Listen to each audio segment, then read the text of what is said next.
Hey everybody, Shmoof here, and today we'll be going over talents for solo Survival Hunter gameplay for patch 9.2. This is mostly for random battlegrounds, open world gameplay, and maybe even RPGs. So, the talents. First row, we take Viper's Venom, because the extra damage from Viper's Venom is more beneficial from the next choice over, which is Alpha Predator. Alpha Predator is a little bit of a bait, because we are already GCD capped, and we don't need the kill command, the extra kill command, because we have another ability down here, which we'll get to later, which just gives us more focus when we need it to. Plus, we have a lot of free buttons as well. All of this is free. So we take Viper's Venom, so when we are in melee, and we get the proc, if we get the proc, we did not proc, but trust me, it procs. Does damage, does way more damage, and actually helps us maintain our Viper's Venom buff. In terms of engagement, don't use it's a leveling talent. Even transblog runs, but yeah, don't take this. Next row, non-negotiable guerrilla tactics. This ability is just too powerful for what it does. It gives us 2 charges of our best ability and increases its damage. These two just don't compete at all, sadly. Butcher is really fun to use, but it's just not good, not at all. Especially how powerful guerrilla tactics is. Non-negotiable, take this one. Camouflage, almost non-negotiable as well. The utility of camouflage is way too strong. It gives us healing, gives us re-stealths, helps us revive our pet if it dies with a Feign Death camo. Go into a corner and revive our pet.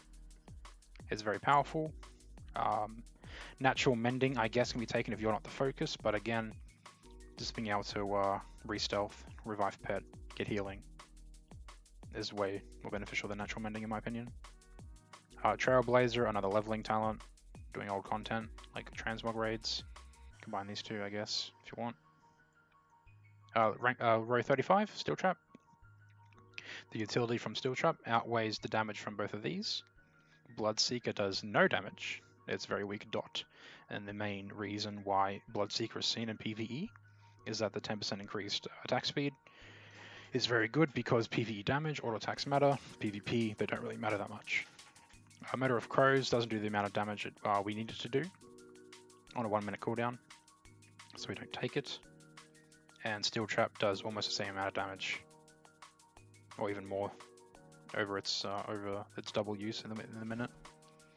It's very useful too because it allows us to escape melee classes like warriors and demon hunters. We can wing clip. Let's say we get charged, wing clip, disengage. They roll clip or charge again. They get rooted. They can't escape from it unless like a warrior uses Blade Storm, and that's cooldown. Trading a small cooldown for a big cooldown, very useful. And demon hunters just get absolutely railed because they can't leave roots, especially physical traps like this one. So yeah, Steel Trap, very powerful, always take it. Does decent damage as well. Post Haste, another non-negotiable. These two are just not good enough to compete. Born to be Wild, does nothing almost. Binding Shot roots, and we already have a root, so we don't need it. And Post Haste just removes all movement impairing effects and movement speed boost. It's just too insane not to take. You feel giga gimped if you don't take Post Haste. Should almost be baseline, in fact. Because imagine you're in a situation versus a warrior, they charge you, they get a hamstring, you disengage, you're still slow. Like, you wouldn't be this fast, you would be slow. So they can easily walk up to you again. So yeah, always take Post Haste. For 45, I would say is our only option to change talents. We have Tip of the Spear and Flanking Strikes. Mongoose Bite, we can't stack it up high enough for it to mean anything without going focus starved. And yeah, not worth using at all.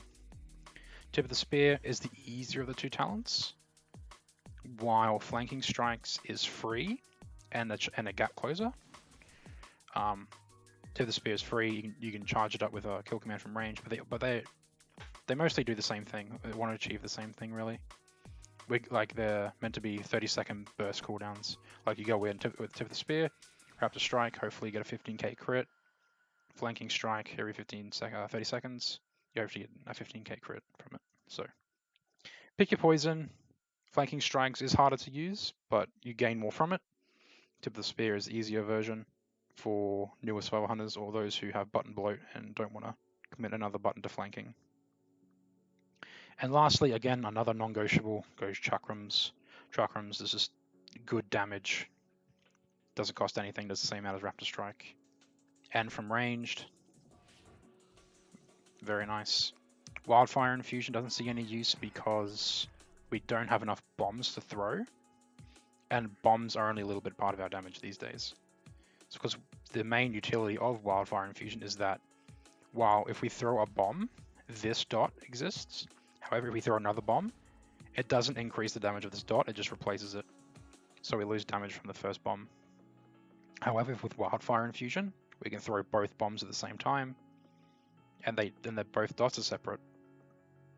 And that's why, that would be the main reason why we used Wildfire Infusion. This could be different if we have tier set, but I don't have tier at all, like not even one piece, so I'm not even going to think about it. Now for that brings us with our normal talents. So this is what we would use all the time. I wouldn't change it at all. PvP talents, same situation. I probably wouldn't change anything out of here for solo PvP, like Battlegrounds and open world and stuff. I would always use these talents. For the reason why I take survival tactics, even though we have Craven, is for the damage reduction from the survival tactics. This 90%. Paired with Resilience of the Hunter, it's almost 100% damage reduction. It's really, really good. Use it when you're about to get hit by something huge, like a Warrior Bladestorm, Monk Fist of Fury into a Rising Sun Kick combo, anything like that. Hopefully you reduce the damage by a lot. Hopefully you live, and then it gives you enough time to like disengage or Master's Call, slow away. Very, very useful. Well, I'm a big fan of this talent. So Roar of Sacrifice, also another ability which I probably would not change.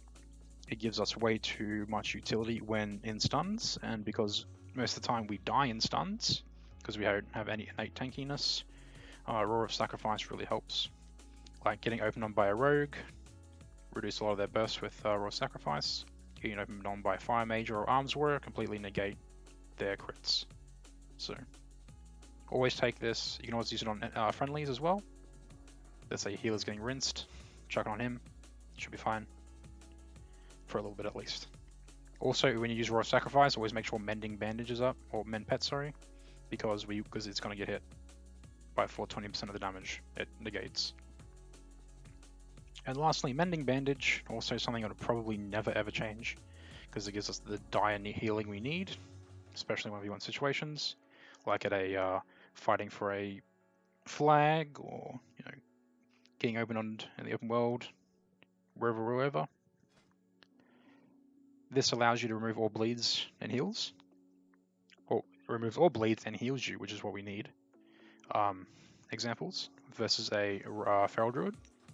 If they open on you with full bleeds, feign death the first batch of bleeds, this will force the Feral to either kite and do no damage while we pump from range, or forces them to re-engage into melee to reapply all their buffs, or their dots, sorry, and then we can Mending Bandage them all off, forcing them to re-engage again, and hopefully by that time, feign death's back up, remove it again, and Feral Druids cry themselves to sleep like they usually do every night. Assassination Rogues, same deal, but they have an easier time to put up their dots because it's really just Rapture and Sepsis. So very powerful combinations there. So in general, these talents are a good fundamental baseline. If you want to change anything, I recommend you don't, especially for open world. But again, Tip of the Spear is an option. Hell, even changing Roar of Sacrifice, something like Chimerical Sting, or a High Explosive Trap, if you feel like Roar of Sacrifice isn't being used enough. Both of these are very strong, especially Chimerical Sting, silencing a healer or a silencing a caster. It's doing reduced healing and damage. It's very powerful. Also, this lines up well with most cooldowns. And yeah, that's it. So that's all the talent I'm going to be taking as a survival hunter, doing solo business. And I hope you enjoyed watching and learned a little thing with you. So, farewell. Hope you enjoyed.